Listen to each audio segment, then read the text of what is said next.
Hello, my name is David Getz, and I teach orchestra and music theory at Morton High School in Central Illinois. This summer I took an intro class on educational technology. It was very timely, as, coming out of the COVID pandemic, it seems that the world of education is in flux when it comes to finding a stasis for EdTech. I must admit, at the beginning of the course, the whole concept of educational technology seemed like a cluttered garage. I knew all the tools I needed were in there somewhere, but the effort required to locate it and get started seemed daunting. I felt much more comfortable using the few tools I already had on my belt and exploring them more deeply.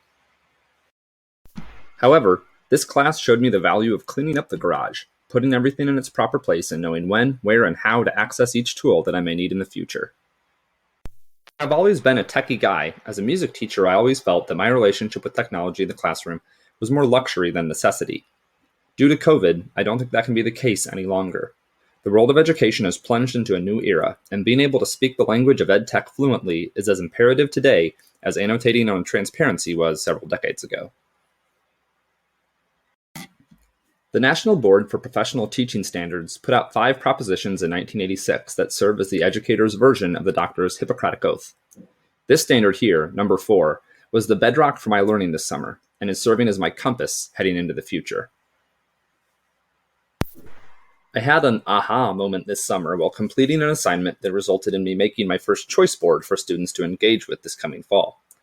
As someone who was homeschooled until 9th grade, I realized that I had been practically raised on the choice board framework.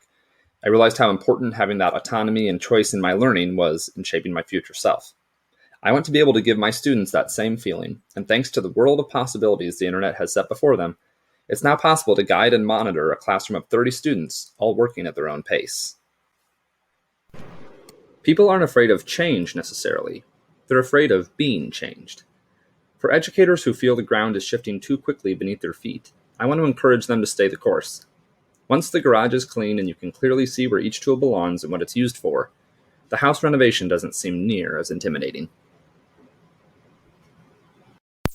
The important thing is that we just keep doing the work, as best we can, for the sake of our students. The way we have conducted ourselves through this global crisis did not go unwatched by eyes constantly seeking for mentorship. Let's give them something to be inspired by in this coming year and beyond.